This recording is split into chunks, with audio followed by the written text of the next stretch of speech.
This week, PGA WA President rejected views that live export is cruel and inhumane.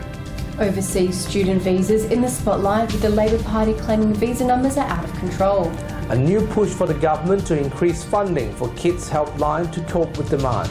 And why independent candidate Jason Spanbrook put his hand up to run for the seat of Fremantle. This is the Evening News with Ivan Leung and Danielle Staniskov. Good evening. The live export industry is trying to find its future following a high-profile public meeting organised by WA Farmers Association in Katanning. In an exclusive interview, the Pastoralists and Graziers Association WA President rejected views that live export is cruel and inhumane. Anton Lamarkia begins our coverage. Tensions are flaring in the live export public meeting hosted by WA Farmers Association in Katanning, where both National Party MP Barnaby Joyce and State Agriculture Minister Alana McTiernan discussed the future with the industry. We are not arguing to close down this trade, yes, but we believe it is our responsibility to help those of you that want to work to develop a plan B. They want to close the live sheep game, and where will they go next? We all know where they're going to go next. Live cattle.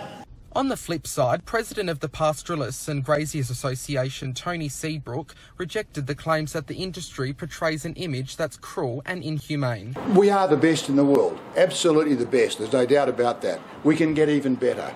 When 99.5% of stock arrive in better condition than they were loaded, it indicates that there is a very small loss rate there. Mr Seabrook also said that he's concerned himself over the welfare conditions of the sheep, but the farmers can all go forward by improving the conditions. I'm not going to say for 1 second that we're not concerned about the welfare. The only way the trade can go forward is if welfare is absolutely front and centre. The federal government has been urged not to ban live export, the PGA WA president claiming that 1.7 million sheep may be stranded. Anton Lamakia, WAMN News. Working university students are in the firing line after the Labor Party claims temporary working visa numbers are out of control. Opposition leader Bill Shorten says visa numbers have blown out, but experts say students' rights to work without exploitation while studying need to be protected. Nelson Liu reports. Australia's tertiary education system has attracted millions of students beyond our borders for a seat in our university classrooms. But now it could be threatened by political opposition to students' rights to work. I think that's really a bad thought. Federal opposition leader Bill Shorten claims temporary work visas are out of control, blowing out to 1.6 million people. Department of Home Affairs statistics revealed in March show students holding visas has risen by 90% as they work to support themselves. Migration experts hope Mr Shorten won't curb students' rights to work. If you stop students from working 40 hours every fortnight, and I don't think we'll have more students to come. They say it won't have a good impact on the reputation of Australia's education system.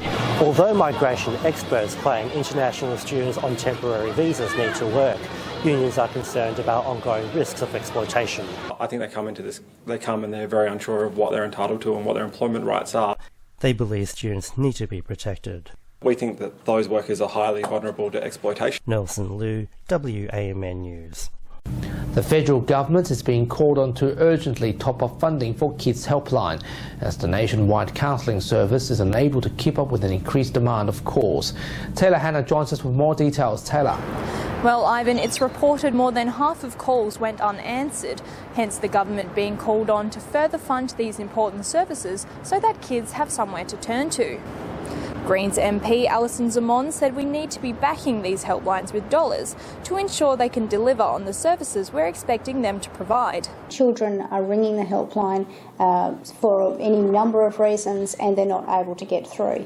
Data from Kids Helpline revealed an estimated 330,000 calls were made per year, averaging 900 calls per day. Well, one would hope that eventually we get to every young person that's reaching out for us. Over the last 3 years, mental health issue calls have increased 6% to 26%, with another 3% increase in issues regarding suicide. That's all from me. Back to you, Danielle. Taylor, thank you. Jason Spanbrook is one of 7 candidates in the upcoming Fremantle by-election. Running as an independent, Mr Spanbrook hopes he can appeal to a wide range of voters. He said he wants the electorate to be fairly represented, so their elected member is fighting for them and not playing party politics. I dance to the tune of the electors, I don't dance to the tune of politics. There's an old saying, elected by the people, for the people. And that's what it's about for me. I don't work for Bill Shorten, I don't work for Malcolm Turnbull, I don't work for the Greens Party, I work for the people of Fremantle. That's all it's about for me. I'm born and bred Fremantle.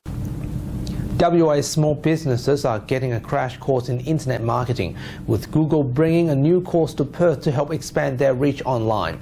Google's Digital Garage came to WA for a 2-day event, showing business owners how to grow their online visibility. Participants took part in the workshops through the online giant, learning about search engine optimization, content and social media marketing to get the best opportunities and reach their digital potential.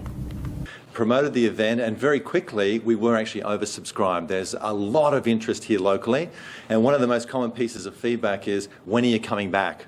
We're actually running one-on-one consultations with small businesses upstairs, and hence the people we've brought across, to give them some coaching and mentorship on what you need to do.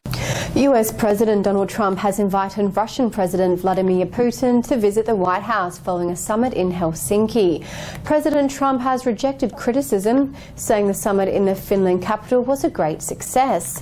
White House spokeswoman Sarah Sanders told the media that discussions on the details of the visit are underway. Former South Korean President Park Geun-hye was given an extra 8 years in prison after she was found guilty of violating voting laws and abusing government money. The additional penalties mean Ms Park will spend more than 30 years in jail, following her impeachment as president after the corruption scandal surfaced to the public. Ms Park did not appear in court for the sentencing. And finally this week, more than 50 years ago, NASA has put its first men on the moon, with Neil Armstrong saying, "One small step for man, one giant leap for mankind." Well, the space agency has marked the historic occasion by streaming the fully restored moon landing raw vision live on the internet. Back in 1968, more than 1 billion people watched television around the world to witness history. It's one small step for man, one giant leap for mankind. NASA has also restored the historic Apollo Mission Control Center, allowing visitors to learn and experience the early generations of space exploration. Thank you, Nelson. And that's our weekly news and current affairs. For all the latest happenings, you can visit our website and Facebook page. From Daniel, myself and the rest of the team until 8 o'clock next Sunday, a very good evening to you. Good night.